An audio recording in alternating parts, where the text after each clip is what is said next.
Okay, thank you very much for inviting me. It's a real pleasure. I consider myself a bit young to be up here giving a greatest hits story, but we'll give it a crack anyway. I've specified an alpha and I use AS3500. And I worked on the TY Point aluminium smelter. So actually lived down in Invercargill for a while and worked out at TY. It's a shit of a place. Right, I suppose like most of us as ADNZ members, my background isn't your conventional finish school, go to university, get a job, go out on my own kind of thing. Christchurch, for those of you that know it, is all about who you know and what school you went to. I know all the wrong people and went to the wrong school. I enrolled in the Bachelor of Architecture at Victoria but never started. My best mate at high school, he was the head boy and he got kicked out in 1992 for dealing marijuana. He got a job and started making lots of money. I thought, that's a bloody good idea, let's give that a crack. So I didn't carry on his dealing business, but it was at the end of the one of the many economic failures in New Zealand, and I decided to get a job in drafting, but there was nothing in architecture, so I started working in structural drafting. Started my NZCD, for those of you old enough to recognise that, but got annoyed that I was learning more in the industry than the guys were teaching me at school, so I never finished it. Ended up getting a national diploma in architectural technology. There was a bit of a dispensation through when the BCITO started up, and I got my boss to sign off my work experience, so I got that by nefarious means. My only real official study was when I decided to get registered as an architect, and I did a part-time course through Unitec. But again, I kind of cheated. I had to do some papers on Gothic Revival architecture and arts and crafts architecture, and I was doing some renovation work on a Gothic Revival house and an arts and crafts house, so I just did a case study on myself. I did become registered in 2014 finally, but have more importantly been a member of ADNZ since 2004. So that means a lot more to me than being registered. Being registered is just a political tool more than anything else. Like I said, I was a structural draftsman first and foremost. I think that's meant a lot more to me in the development of my career. My architecture is really simple stuff, and because I understand the structure that I'm working through, it's cost effective to build. So that structural background has become really critical. It's also given me a real interest in the structure of a building, and you'll see as I go through a few more of these slides that I express a lot of the structure of my buildings. I work on the structure as being part of the architecture. Worked OTS, had a contract with Shell, so I drew a lot of service stations. It's fascinating as what that sounds.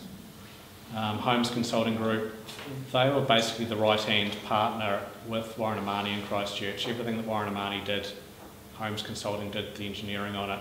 So I did get some involvement in some pretty top-end housing and commercial projects in Christchurch. Montgomery Watson, I was fortunate enough to be working on TY Point for about 3 years, doing the aluminium smelter. Very, very technical work in a horrible place. That's, again, it really focused me in on the structure of the building. I spent some time as a contract draftsman. Another one of these bloody recessions hit, so I ended up doing work, doing shop drawings for concrete panels, steel work. Again, gave me a really good grounding on how the guys on site put the stuff together. Architecturally, I worked for Barclay Hodgkin Architects. Andrew Barclay's director at Warren Amani in Auckland. Andre Hodgkin you probably all know about. For better or for worse, he is a good architect. We're not very good friends. Ross Maguire Architects I worked for short term. While I was at Barclays, I was working on some big projects. Did an entertainment centre in Christchurch, an arena down there, did some civic work and some swimming pools. Ross Maguire got a contract to to do up the QE2 swimming pool. Those of you that have been to Christchurch, it was pretty much the only swimming pool for quite a while, so I was dragged in to help them detail that. Warrenamani, they did everything in the South Island that's of note for a substantial amount of time, so as much as I was just a number on these spreadsheets, as a staff member, I got to work on some pretty fantastic contracts. I got fed up in the middle of that and decided to chase a childhood dream, join the Air Force as a pilot. It's exactly like Top Gun. It's not at all like Top Gun. The only similarity I had was I slept with one of my instructor's girlfriends. I went out on my own in 2003. While I was working at Warrenamani, I was doing as much work out of my bedroom after hours as I was working at Warrenamani. Push came to shove, one of them had to give, so I went out on my own. Recently rebranded as Young Architects. As my brand's matured, it's a bit of an oxymoron, but we'll roll with it. I'm just going to run through some of the projects I've worked on. It gives you a bit of a snapshot of where I've come from. All Suites Hotel, I presume everyone's been to Queenstown. This is an absolute cracker. There was about 110 rooms. It's sort of floating around the 4-star level. It's a hotel, but as an all-suites hotel, it's got kitchens and bathrooms. It's basically set up as a mini apartment. It was done with Arrow International project managers, so inevitably it's leaked like a sieve, but looks pretty. If you're working in alpine environments, don't even put a flat roof on a building. Clearwater Resorts. I was used a little bit politically on this one. When I was at Warrenamani, 3 of the directors decided to go out on their own. I was to go with them, so they gave me Clearwater Resorts as something to cut my teeth on. It's a big project in Christchurch. The parts that I worked on were the clubhouse I did the contract management on. There's 20-odd apartments I did the contract management on, and some of the design work. And there's a hotel that was broken into a couple of different blocks. I did some design work on a conference facility, swimming pool, and a hotel, sort of 5-storey hotel as well. These are the hotels. They were effectively a 3-storey hotel. I didn't go out with the other directors. They left and weren't going to pay me much more, so I decided to stay put, which worked out really well for me. The Horncastle Arena, it's an indoor sports facility, theatre, stage. It's got an ice rink as needed. They play basketball there. I did all of the design work on what we called the pods, which is a really fancy name for the toilets and the stairs. But it was a good project to be involved in. Apartments, the establishment is no longer there. It's been demolished, but it was an 11-storey apartment block. Christchurch, probably in a similar way to Auckland, has gone through the evolution of apartments and what sells. We did a whole lot of really, really small ones that people ended up hating. This is sort of large plan, 1 apartment per level. I did a lot of the design work on the penthouse fit-outs. Didn't do any on the building itself, but just the fit-outs. That's been demolished, so it's no longer. Another project in Queenstown. This is the Ammersfield Winery. It's very much rooted in the local vernacular. The stone came out of one of the owner's farms as he blasted a road through, so that's all local stone. Copper cladding, which gave the pilots absolute nightmare when they flew over. It was blinding for a while. It's quite traditional, very traditional form, and built in a traditional way. The stonework here, there's a lot of plaster on it. It's what you call bagged. So Queenstown we normally associate with the exposed stonework. It's not traditional at all.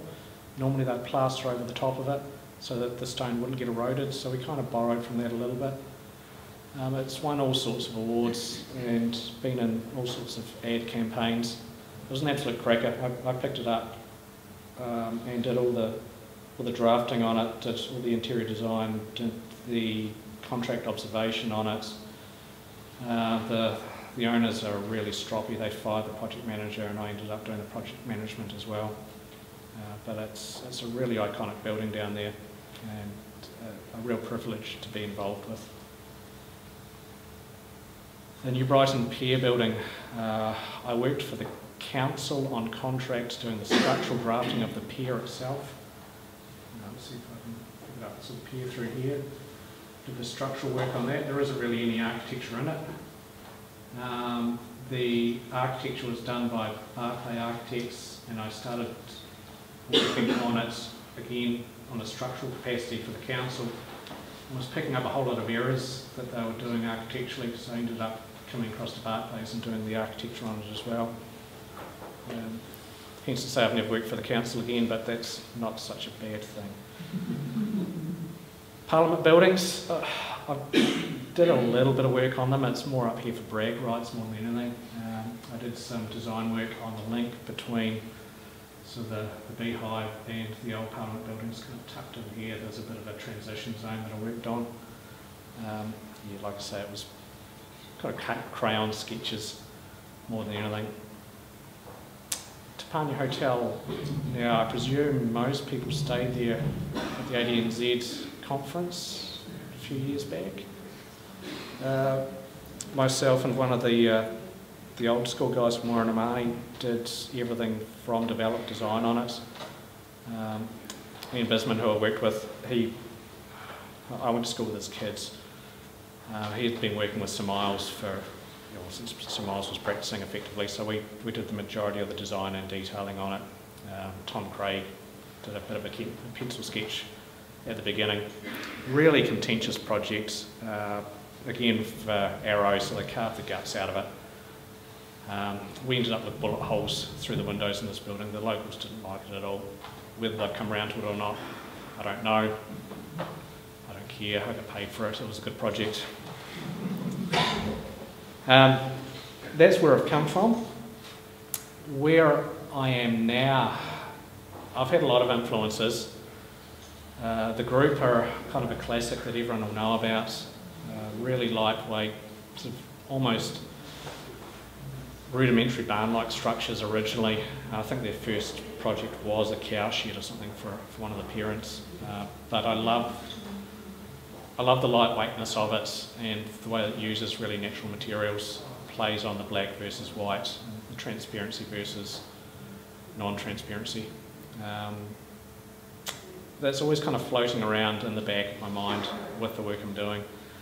The other obvious one is Warranamani. I spent a lot of time there and it was really hammered into me. The Dawson Street Flats, this is probably one of the classic residential apartment blocks in New Zealand. This is how it sits at the moment. It was smashed in the earthquakes. It was the first reinforced structural concrete residential building in New Zealand. This is a structural beam system tied in with the structural floor. You have some beams coming through here. Concrete block is just 2 layers of veneer block, so they're sitting there looking solid but they're really flimsy. This building's absolutely stuffed at the moment. We're trying to fix it, but we'll see how we go. It's all cost driven through the insurance companies. But it's a really defining building for Christchurch especially. It's a little residential house in Warranamani. It's got some classic forms. They're really simple. It's called kind of a pixie house. Very simple, symmetrical forms in a series of gables. Most of the Warranamani work is in gable form, or at least was in the early days. You got express structure through your lintels and very symmetrical windows positioned in very particular places. This is a more simple house by Warranamani. It was done in the 70s. It's on a local website that follows a lot of the Warranamani work from the early days. This is all off-shutter concrete. It's absolutely beautiful. So the comment on the website is to napalm it and get rid of it. The house has been broken in the earthquakes and I'm working on restoring it at the moment. So the first thing I got them to do was to strip all the vegetation off so we could inspect the concrete behind it. so that's all gone now, thankfully. Very solid basement with a lightweight timber structure above. Again, very simple, very symmetrical, but it works really well. Moving through into the 70s, they started playing with the roof forms and really starting to work on the language of the architecture they did. You've got your wall form here defined from your roof form, defined from your windows, so it's broken down into elements, and that's something that I've explored quite a lot with my work. Through the same era, there are a number of other architects that did similar work, kind of a crossover between the work of the group and Warren and Marnie. This one in particular, you've got your lightweight timber structure above your heavy massed concrete base. Very strong geometric forms. This has been described as probably the sexiest carport in the world. If you love 70s architecture, it's up there. If you don't, then you'll probably grimace. Again, another architect borrowing from the same language in the same era. Warren and Marnie moved on a bit and started using flat roofs. You've got the same language though, so you've got, this is of shutter in situ concrete forming the beams at roof level and at floor level. Your infill concrete block, and then your windows as cutouts effectively in the form. It's almost grid based, very geometric. This is one of their classic houses. It has survived. It's been ruined by inferior desecrators over the years, but it's still there in form. I'm working on, so the formatting's gone a bit crazy in this. I'm working on the town hall at the moment. The town hall is probably the pinnacle of Warren and Marnie's work. It again takes the same language. You've got your wall forms. These are the copper fins sort of framing your windows. Again, the same language through here, copper fins framing the windows, which is separated from your roof form, which is separated from your structure, which is all exposed. This building is severely damaged. They've estimated 160 million to fix it. I reckon we'll triple that.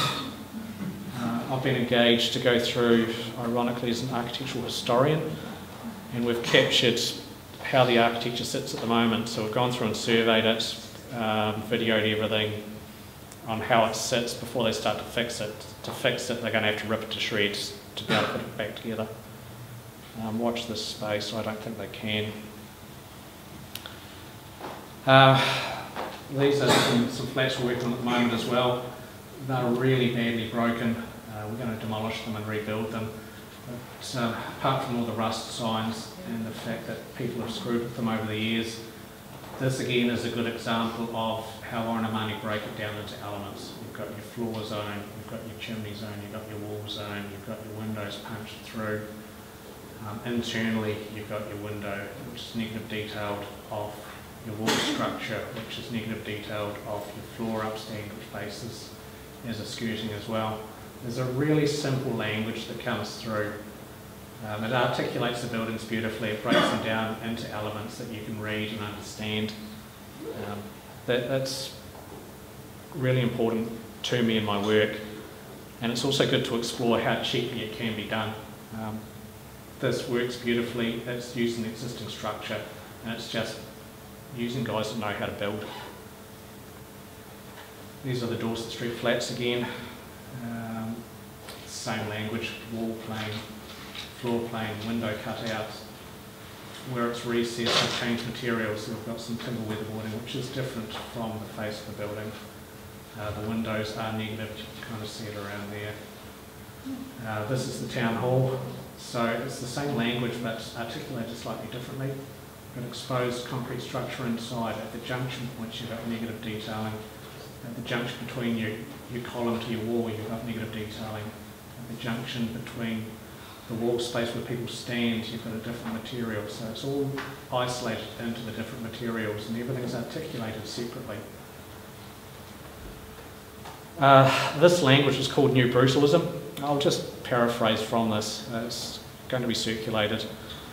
But it was something that was explored a lot when Sir Miles came back from England. He came back from there over in the mid-50s, and when you travel through London after being exposed to a lot of this architecture, you can pick it up. The tenement buildings that were built after the war, they're all brutalist, and they've got the same sort of detailing cues, just done in a really nasty kind of way. So Miles has seen that detailing and brought it over to Christchurch and articulated it in a clever way that we as Kiwis can kind of understand, descaled it and kind of zoned in on the details. Made it more simple, more straightforward.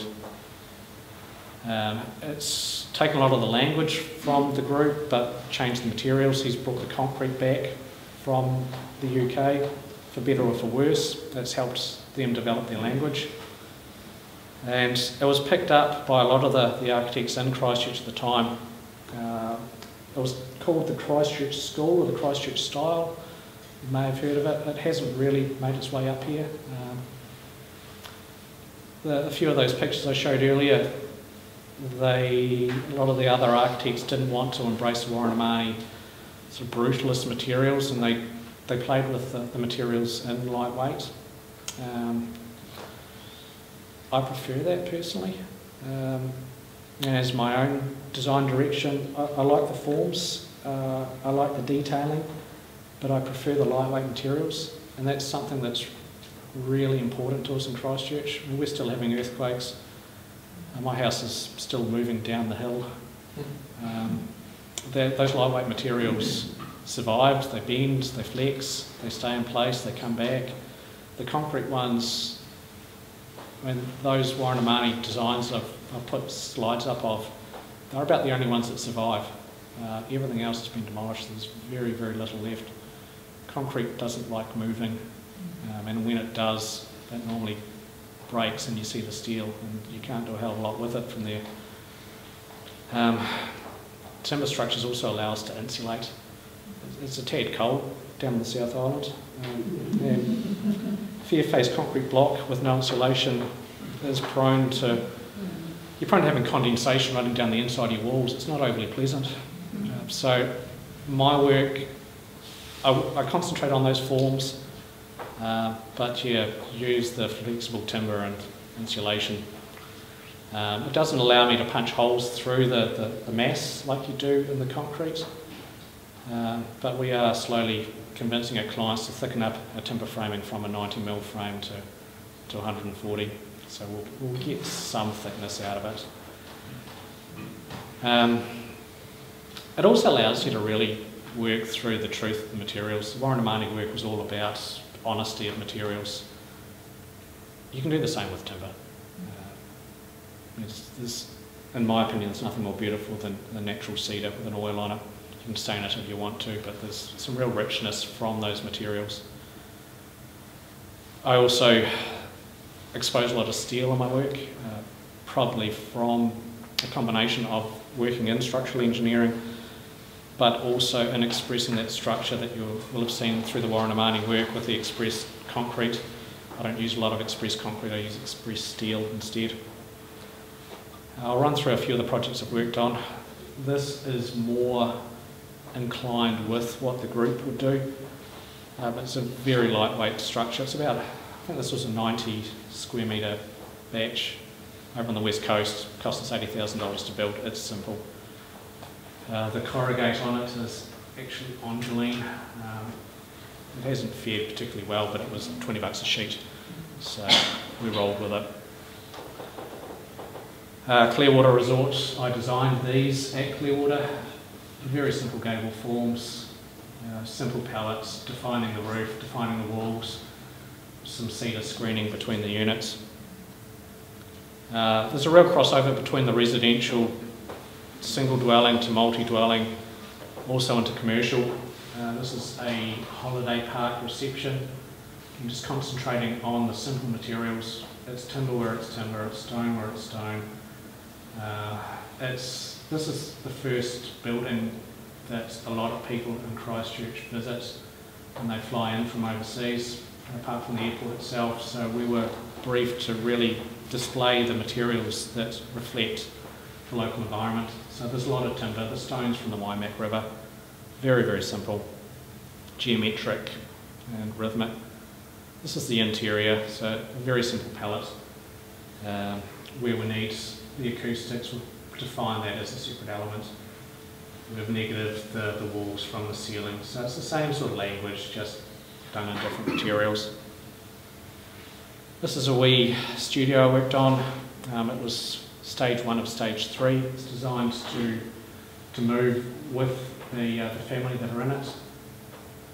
It takes the expression of structure probably to a different level to what we did at Warranamani.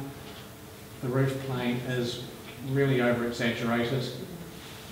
We've got structure through here. This is structural steel which is exposed, and then we've got cedar in here which is defined as a block element within that structure.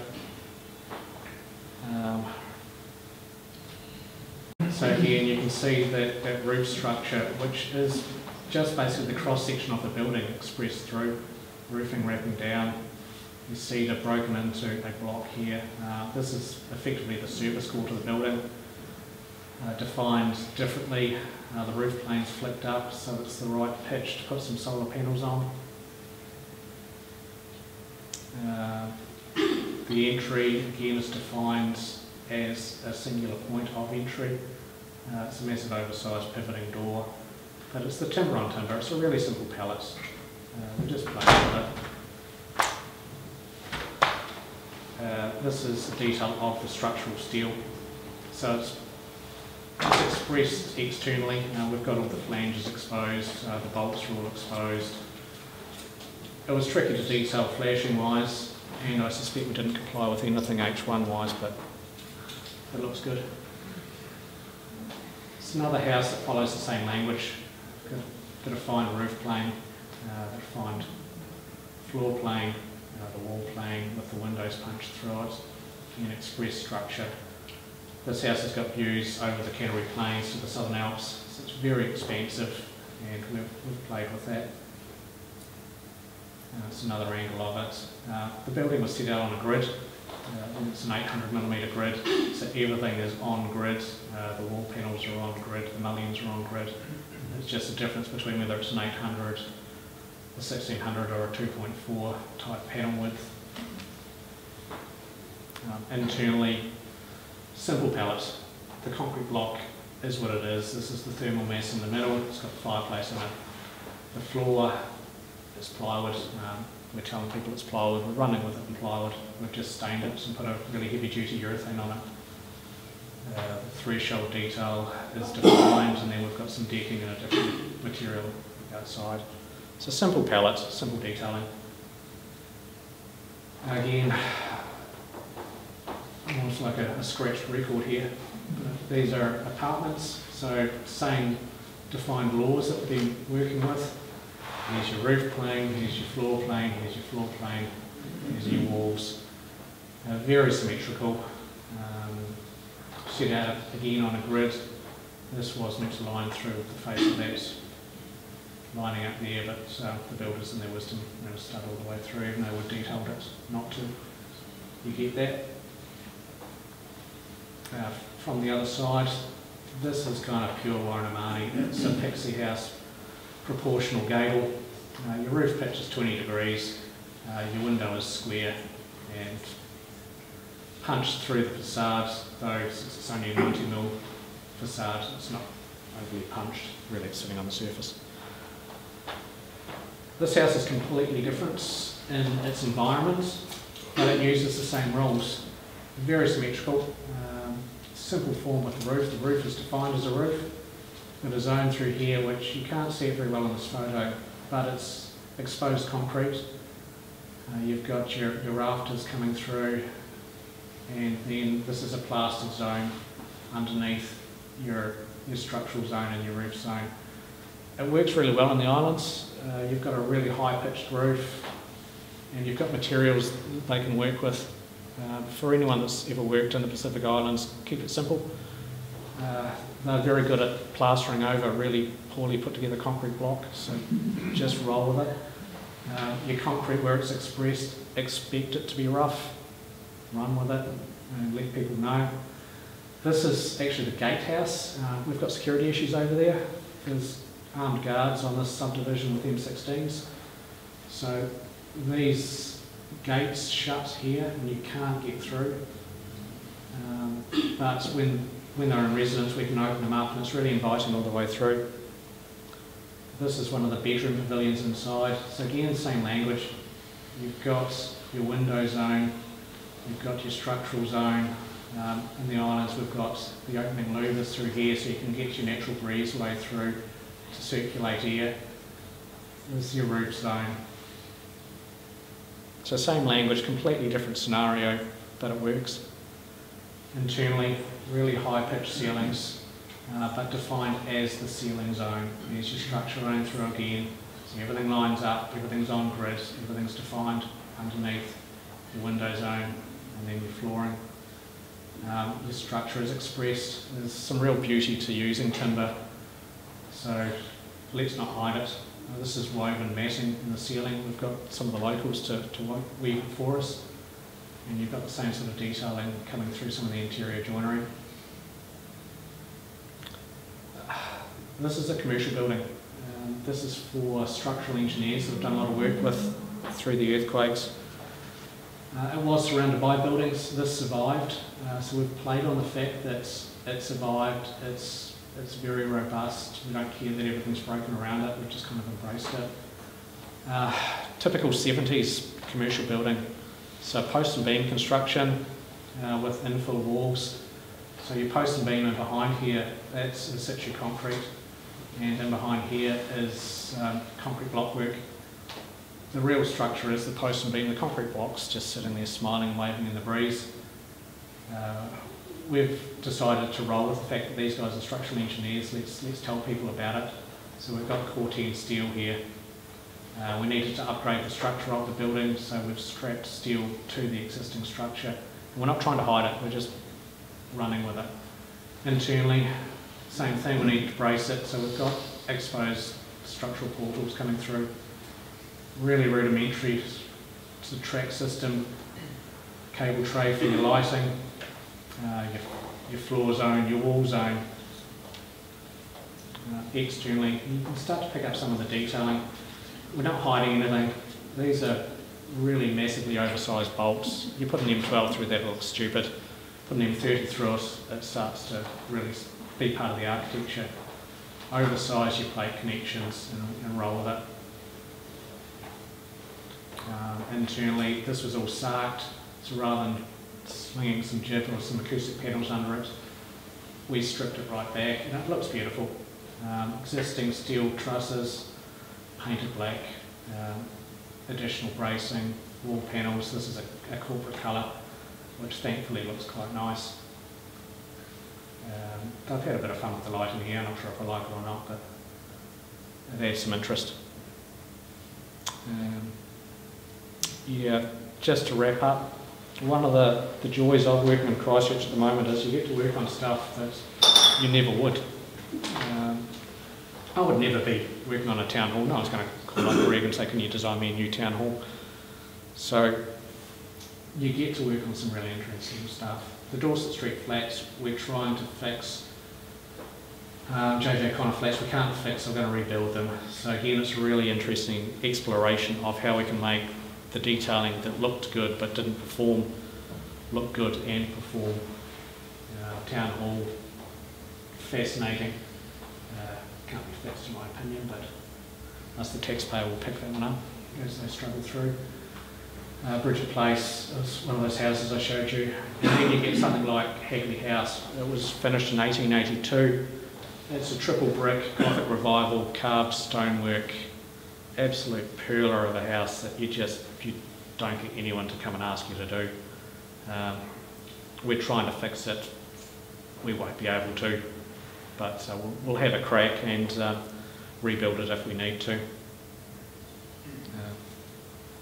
Thanks for the opportunity. Any questions? With the Hagley House, why is it difficult to fix up? Is it just so badly damaged from the earthquake it structurally can't be fixed? Yeah, it's triple brick. Yeah. There is no structure. It's fine under a gravity load. But yeah, in the earthquake things were picked up, and then as they were coming down, they were picked up again, and as they were coming down, they were twisted. So the blocks, the bricks just blew themselves to smithereens. There's very little you can build in 1882 that would survive it. It's also beside a river, so on top of it being shaken around, the land it's on has basically moved into the river. There's floodplain issues, there's all sorts. There are a number of really clever ways to try and fix them, but you can only try and fix them if there's something left. With that one there, it's been smashed, so yeah. There's very little left, to be honest. The ones that survived are the old timber ones, the timber weatherboard rather than the brick. No? Cool. Well, thank you very much.